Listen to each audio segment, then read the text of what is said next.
It's a safe assumption to say that a lot of people are discontent with modern matchmaking systems in a lot of multiplayer games. Call of Duty fans are complaining about it, Halo fans are complaining about it, Overwatch fans are complaining about it, Apex Legends fans are complaining about it, Fortnite fans are complaining about it, your mom is complaining about it. Pretty much everyone that plays the game with the modern standard matchmaking system is crying about it. But why the fuss? Is the discourse only here because a bunch of sweaty Twitch streamers want more kills so they need a matchmaking system that allows them to stomp noobs? Or is it because the modern matchmaking system is made to drive engagement and spending rather than fun is severely hampering people's enjoyment to play the games? Here's a hint. One of these reasons is a straw man, and the other is correct. But why is modern matchmaking so bad, and what should we do instead? First, we need to know our enemy before we can defeat it. So, let's analyze the beast known as engagement-optimized matchmaking. Engagement-optimized matchmaking, or EOMM, is a typical matchmaking system that prioritizes adjusting matches to make sure that a player's win rate is around 50%, give or take, or can apply to kill-death ratios, trying to force a KD of 1. Also, just so you know, if I'm saying skill-based matchmaking, SBMM, engagement-optimized matchmaking, modern matchmaking, whatever, you know what system I'm referring to. Just to clarify, this can be done in either two ways. The first is basically subjecting the players to a pendulum of great victories and crushing defeats, which technically is balanced but still has obvious problems.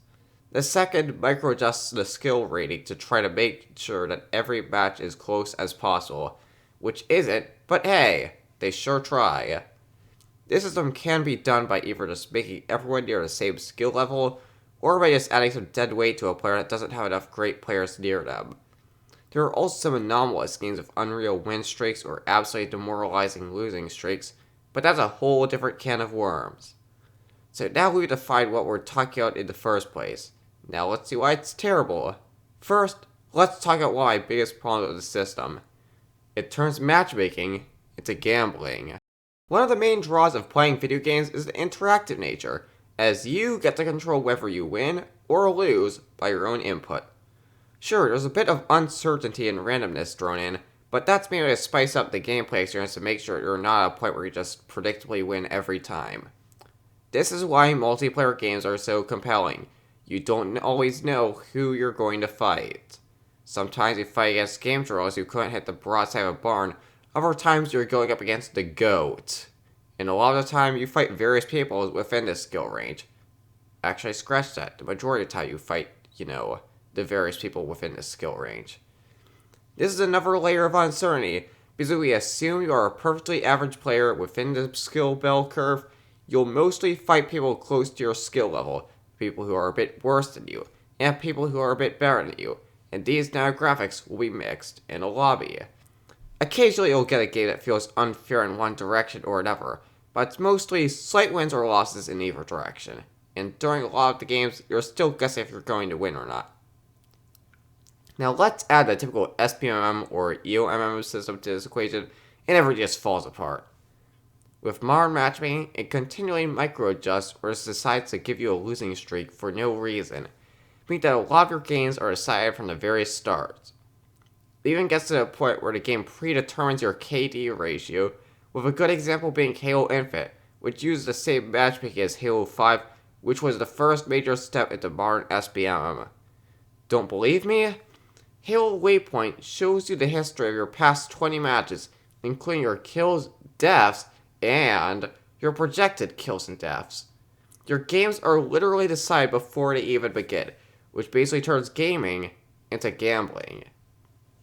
The primary factor whether you win or lose is no longer if you're good or not, but rather a malicious algorithm that only cares about trying to keep you hostage. This goes directly against the fun uncertainty of a typical match. It completely drains almost all satisfaction from winning. Winning is fun because you are good enough to defeat your opponent, not because fate decided you needed a win to prevent you from quitting the game.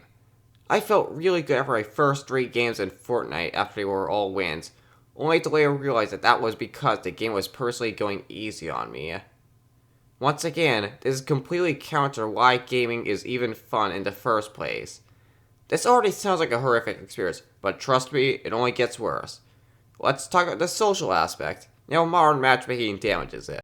While you can argue that matchmaking systems pushing more even and therefore sweatier lobbies harms the social experience, that's a bit of an overexposed talking point. Instead, we're going to look at how SBMM segments the player base. As you already know, skill-based matchmaking divides you up into different skill groups. This includes people who are bad at the game, people who are okay, people who are good, you get the idea. In normal ping-focused matchmaking, every single group will be able to interact with each other and you'll get to see a lot more different people. Additionally, less skilled players will be able to learn from better players by either watching them or by asking them for some pointers or how to get some specific technique. Sure, you may have some unfortunate incidents where there's a complete and total stomp that you can't learn anything from. However, most of the time, finding players of different skill groups can be good. As with a worse player, you can practice offensive maneuvers, while with a better player, you can further better your defensive tactics.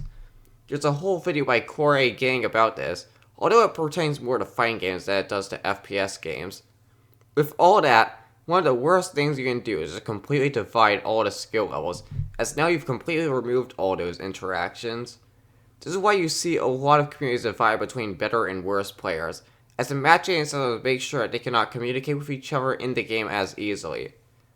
There also might be a potential to stunt a new player's growth as they can develop bad habits that work on their peers, but as soon as they go up, they get punished and can't really learn for too long, as they'll immediately go back to easier wins without too much time to reflect on their losses. But that's just a theory. I'm gonna miss Map Hat. Also, if you want to play with your friends from a different skill group, don't try it.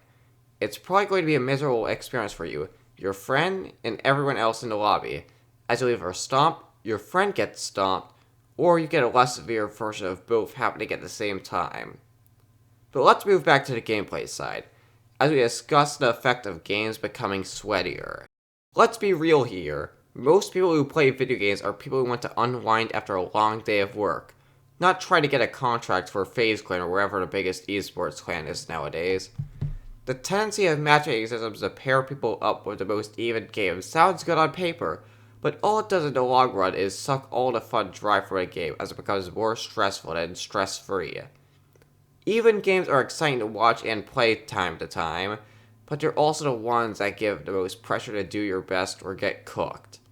It's why single-player games don't have a perfectly linear difficulty curve, as there's peaks and valleys that create proper pacing to make sure the player doesn't get tired of the game. This concept is explained in this video by Masahiro Sakurai, the same guy who made both the Kirby and Smash Bros. Series. Additionally, the creator of matchmaking, Max Hoberman, has a whole Twitter thread explaining why he didn't try to make perfectly even matches in ranked playlists, and why skill was an afterthought for casual matchmaking. You can pause and read the whole thing if you want to, but to summarize, he found that a good mix between games where you can win without it being a complete massacre and games where you end up taking a fair loss resulted in a better player experience, with of course a few even games being thrown in for flavor. As for casual playlists, this was done to facilitate a more social environment rather than a competitive one, in that skill-based matchmaking would isolate terrible players and amazing players from playing the game outright. But enough of me using the words of more qualified people. Back to what I have to say. With games requiring you to give it your all in every match, it also discourages you from using more niche or less viable weapons. When one team is running the meta to try to crush you, it also encourages the same to not get crushed. This continues throughout every match with every player until the game devolves into meta hell. Now, some have argued to just lower your MMR to get matches where you can perform well with niche weapons, but there's a word for that, and it's called smurfing. Yes, sometimes a crowd that says, all you want to do is crush new players, literally advocates for smurfing, one of the worst things that you could do in a multiplayer game, an action that you do specifically to crush new players. I shouldn't have to elaborate further on why this is a bad argument. I've already proven beyond reasonable doubt why modern SBMM systems are bad, but I've got one more thing to cover. Visible improvement. Another one of the main reasons we play video games in the first place is progression. Not just in terms of seeing more of the story or getting more stuff in a game, but progression of your own skill. In a single player game, you'll often get better as the game progresses, and the game will increase in difficulty to compensate. But this is just basic game design. With multiplayer games, Skill progression could ought to be measured by some basic stuff like making sicker plays, or making more impressive plays more often, or KDs, or whatever, but the previous standard for measuring your progress is a scoreboard. When you start playing the game, you see yourself getting lower stats, generally placing lower the scoreboard, as expected for a beginner. However, as you continue to play the game, you get better. And as you get better at the game, you get more points, more kills, more consistent games, and the scoreboard reflects this. It's a nice way to not only see the pecking order of everyone on the server, but also you get to see yourself progress over time, until you eventually get to the point where you can top score and your win rate becomes generally higher. But with the typical modern matchmaking systems, not anymore. No matter how good you are, you're going to be put in games where you get crushed, in games where you're handed victory on a silver platter. Being great at the game doesn't really matter anymore, outside of bragging rights and potentially esports, as you're still going to end up losing because the game will personally pair with deadweight teammates. If the game still insists on only using people from your skill bracket, the top and bottom players straight up don't get to play the game. An example of this is the talented Halo player Mint Blitz, who has reported multiple times that the SBMM system hinders his ability to play the game due to his high skill, and the fact that he's an Australian, which is a less populated region comparatively. The game not only doesn't give you good feedback on improvement, but potentially discourages it. By this point, my reasons for why we should move away from current matchmaking systems have been thoroughly constructed, but now it's time to play defense. Let's go cover some counter-arguments. One of those common counter-arguments is how SBMM improves the new player experience, to the point even the COD developers also use it to justify their system. This is one of the stronger arguments in favor of current matchmaking systems, as you don't want the best players in the game just stopping new players. You have to give them a chance. However, I have this to say. If your game needs you to feed wins so have fun, then it probably isn't a fun game in the first place. If you enjoy gameplay foremost, it will be willing to keep playing even if they lose. Just look at the Soul series. You want to know how to really keep around new or casual players? Relax or more casual game modes. When I started out in TF2, I still enjoyed the game despite me getting lower results because I just played 2 for it a lot. It's a great beginner-friendly map that allowed me to get easy kills with a direct hit in sewers. It's why Smash is such a successful franchise. You can either just mess around with items, or only play 1v1s on competitive stages. Halo 3 also does this well. Despite being a game with incredible depth, it did a ton of fun game modes along with the customs browsers, giving it great longevity. SBM doesn't draw in more noobs, it draws in more scrubs. That's what it should be called, scrub-based matchmaking, because it appeals to people who want instant gratification. Besides, new players aren't going to be automatically paired with pros in connection-based matchmaking, as most of the player base will be casual players, and therefore you'll get paired up with them more. The one exception is older games with smaller and more dedicated player bases, but with SBMM, you will not be able to play the game at all at that point. So that's the new player argument crushed. What's the other way people rationalize these matchmaking systems? Don't want to play people your skill level. The only thing I can assume is that you want easy matches where you can beat up people who are worse than you. And if that's the case, just straw manning. You want to stomp new players this, you just want easy games that, just play botch matches, yada yada yada. Just a whole bunch of assumptions that crumble under the tiniest bit of scrutiny. In fact, I know and remember the loser's perspective from a different gaming experience, but I still don't wish for tighter SBMM. My first example is when I played TF2 pickup games for months when I was relatively new, which I would often get bottom frag and overall wasn't a star player. You know what? I still had a good time, and that experience was integral to my growth as a TF2 player. Another example is when I got to Celestial Floor in Guilty Gear Strive for the first time last December, in which I had to lose most of the time. It has the same story. I still had a good time, I got a lot better at the game, and I regret nothing. Or maybe I'm just a masochist, I don't know. But I'd be a hypocrite if I just complained about a system without providing helpful input on how to improve it. So why don't we look at 2 better options for online matchmaking. The first solution is to look back to the past with Halo 3's matchmaking. Remember Max Hillerman from earlier? He's the guy behind this matchmaking system, which was one of the many reasons Halo 3 was the peak of the franchise, commercially and critically. How it worked was that instead of playing for a narrow group of players in the skill range, you have a wider range of skills you could play with. On top of this, there will be a separate skill ratings for each playlist, which is necessary when you can choose which individual game modes you want to play, a concept that's alien in modern gaming when it doesn't even let you vote on the maps. But the most important part is that skill is one of the least significant factors, with ping and match finding speed heavily out-prioritizing. This creates a social experience rather than a sweaty one. It is one of the main reasons Halo 3 had the best player retention, besides the high quality of the multiplayer experience overall. The second solution is to ditch skill as a factor. No need to worry about hitting MR or immediately getting crushed after you had a good game. Just join up and play. Just worry of being paired with a super good player and getting bodied. But again, the bell curve of skill is more skewed towards lower skill.